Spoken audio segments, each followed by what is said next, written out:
saya akan menjelaskan berkaitan dengan nilai optimum, dan lebih tepatnya kita menggunakan metode uji titik pojok, dan ini adalah salah satu subtopik pada program linier. Nah, bagaimana sih cara menentukan nilai optimum? Sebelumnya di model matematika kita sudah tahu ya, nilai optimum itu ada dua jenis ya, ada nilai maksimum atau nilai minimum. Nah, kali ini kita akan menentukan nih nilai optimum dari suatu fungsi objektif. Jadi tergantung soalnya ya, yang ditanyakan apakah nilai maksimum atau nilai minimum. Dan fungsi objektif juga sudah kalian pelajari ya. Di model matematika kalian sudah menemukan fungsi objektif atau fungsi tujuan. Oke, selanjutnya contoh soalnya seperti ini. Nah, di sini diketahui amati gambar daerah penyelesaian. Nah, daerah penyelesaian di sini adalah daerah yang diarsir ya. Lalu diberikan fungsi objektif fx, y sama dengan 7x plus 6y. Ingat kembali kemarin, simbol dari fungsi objektif adalah fx, y atau z. Nah, di sini pertanyaannya adalah tentukan nilai maksimum dari fungsi objektif tersebut.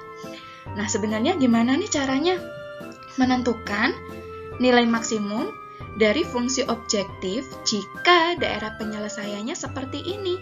Nah, kita tahu ya, daerah penyelesaian itu adalah himpunan titik-titik x, y yang memenuhi sistem pertidaksamaan linier dua variabel. Dan di sini, kalau kita ketahui bahwa di dalam daerah penyelesaian ini kan titik-titiknya banyak kan ya, bisa kita ambil misal di sini 0,1 lah, 0,1 kan misal di sini ya ada di dalam daerah penyelesaian. Di sini ya, atau mungkin 1,0 di sini juga berada di daerah penyelesaian kan? Atau mungkin 1,1 di sini. Nah, dia juga berada di daerah penyelesaian kan ya? Lalu gimana sih menentukan nilai maksimum dari fungsi objektifnya? Caranya gimana?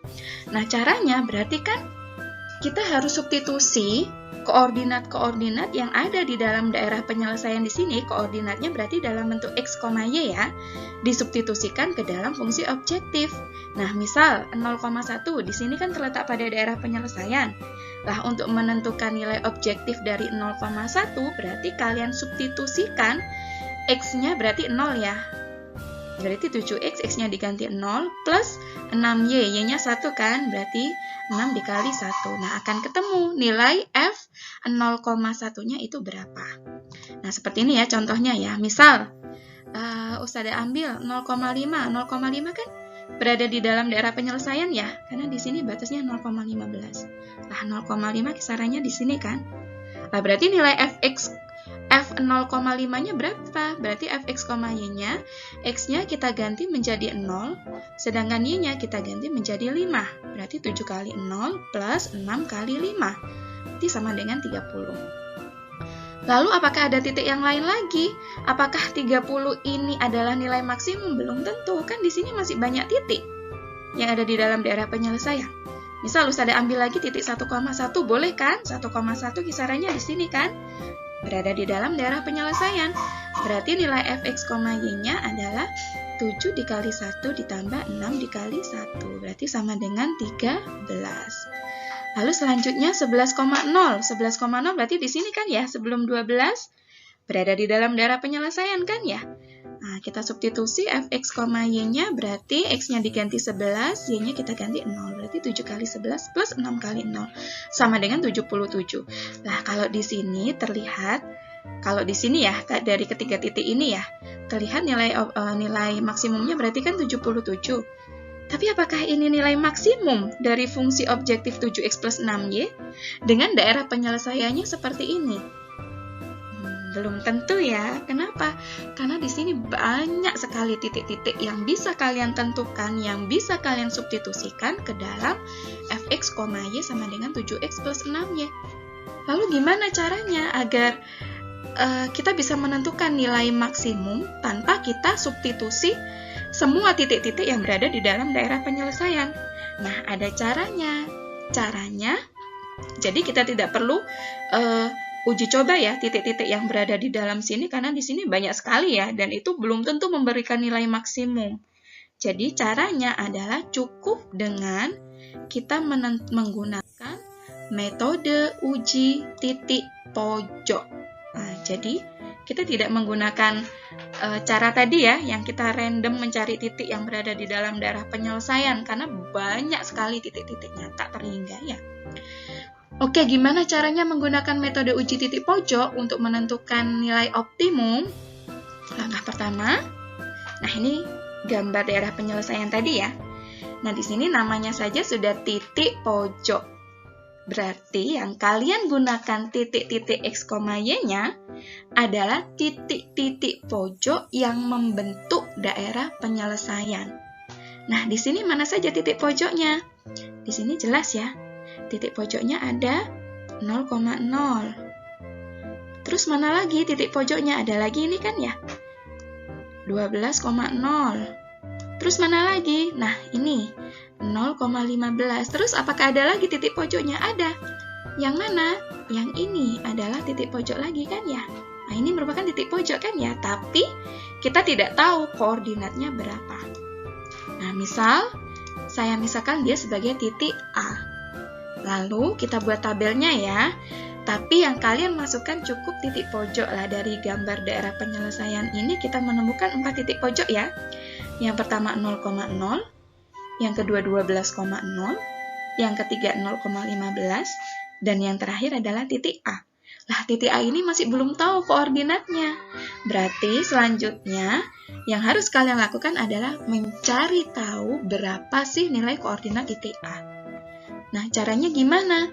Caranya perhatikan, titik A di sini, dia kan merupakan titik potong dari garis yang melalui Y sama dengan 20 dan X sama dengan 12, dan juga garis yang satunya ini kan ya, yang memotong Y di titik 15 dan memotong X di titik 18. Nah, berarti masih ingat nggak? Kedua garis ini berpotongan kan? Berpotongan di titik A. Berarti A ini adalah koordinat titik potong kedua garis. Kita ingat lagi, untuk mencari koordinat titik potong dari kedua buah garis, berarti kita menggunakan metode eliminasi substitusi. Nah, sebelum kita menggunakan metode eliminasi substitusi, kita cari dulu persamaan garisnya. Karena kan kalau kita nggak tahu persamaan garisnya, ya kita nggak bisa menentukan koordinat titik A-nya. Nah, sekarang perhatikan. Ini ya, garis yang ini berarti melalui titik 0,20 dan 12,0 ya. Kita pakai cara cepat ya. Dia memotong sumbu Y di titik 20. Oh, berarti persamaannya adalah di switch ya, ditukar dengan sumbu X, berarti dia 20X ditambah, nah ini kan memotong X di titik 12 ya, berarti ditambah 12Y sama dengan 20 dikali 12, ingat lagi ya, sudah jelaskan. Nah, seperti ini ya, 20X ditambah 12Y sama dengan 20 dikali 12. Bisa kita sederhanakan ya, sama-sama dibagi 4. Kalau sama-sama dibagi 4 berarti jadi 5X plus 3Y sama dengan 20 dibagi 4, 5 kali 12, 60. Oke, selanjutnya kita cari persamaan garis yang kedua. Persamaan garis kedua melalui titik 0,15 dan 18,0. Oke, berarti persamaan garisnya, berarti 15 kan memotong sumbu Y. Variabelnya langsung kita ganti menjadi X ya. Berarti 15X ditambah 18Y sama dengan 15 dikali 18. Lalu kita sederhanakan ya, sama-sama dibagi 3 menjadi 15 bagi 3, 5X, 18 bagi 3, 6Y plus 6Y, 15 bagi 3 kan 5 kali 18, 90. Oke, kita sudah tahu ya persamaan garis 1 dan persamaan garis kedua. Langkah selanjutnya adalah kita gunakan metode eliminasi substitusi, persamaan garis 1 dan garis 2. Nah, berarti saya tulis kembali ya, persamaan garis 1-nya 5X plus 3Y sama dengan 60, dan persamaan garis 2-nya 5X plus 6Y sama dengan 90. Dan di sini variabel X-nya, koefisiennya sudah sama ya. Berarti kita cukup menghilangkan variabel X-nya saja dengan cara kita kurangi ya. Berarti kita kurangi, hasilnya adalah 3Y min 6Y sama dengan min 3Y. 60 min 90 sama dengan min 30. Kita sama-sama dibagi dengan min 3, berarti Y sama dengan 10. Selanjutnya kita cari X-nya ya. Berarti kita substitusi ke dalam salah satu persamaan, boleh persamaan yang pertama ini atau persamaan yang kedua.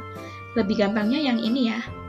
Oke, berarti 5X plus 3Y sama dengan 60, lalu Y-nya kita ganti menjadi 10, berarti 3 kali 10, 30, 5X plus 30 sama dengan 60, berarti 5X sama dengan 60 kurangi 30, 30 ya, berarti X sama dengan 30 bagi 5 sama dengan 6. Nah, dari sini kita tahu bahwa koordinat titik A adalah X, Y ya, X-nya 6, Y-nya 10, berarti koordinat titik A adalah 6,10. Lah, kita tuliskan di sini.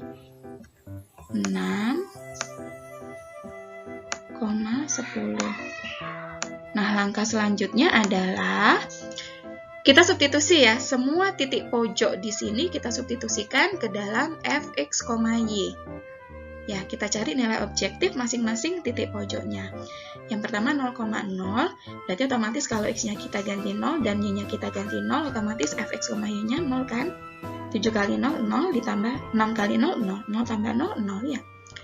Terus yang kedua kalau 12,0, berarti X-nya kita ganti menjadi 12. Berarti 7 kali 12 ditambah, nah, plus Y-nya kan 0. 6 dikali 0, 0 ya. Berarti ditambah 0. Berarti sama dengan 7 kali 12 sama dengan 84. Nah, selanjutnya adalah 0,15. Berarti X-nya kita ganti 0. 7 kali 0 berarti 0 ya.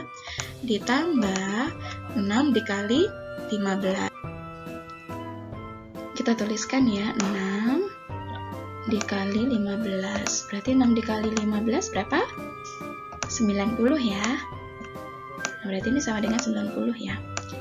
Nah, selanjutnya adalah 6,0. Berarti kita ganti ya, X-nya menjadi 6. 7 kali 6.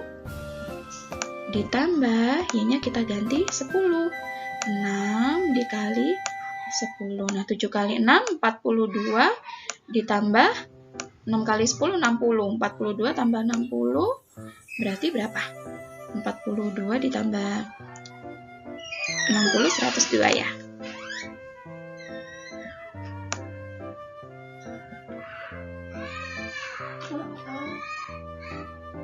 Oke, berarti dari sini diketahui ya, nilai maksimumnya adalah 102. Karena yang ditanyakan tadi adalah nilai maksimum fungsi objektif. Dan masing-masing titik pojoknya kita ketahui nilai objektifnya adalah 0, 84, 90, dan 102. Berarti nilai maksimum dari fungsi objektif fx, y 7x plus 6y adalah 102. Sekian, semoga bermanfaat dan anak-anak bisa memahami materi dengan baik. Wassalamualaikum warahmatullahi wabarakatuh.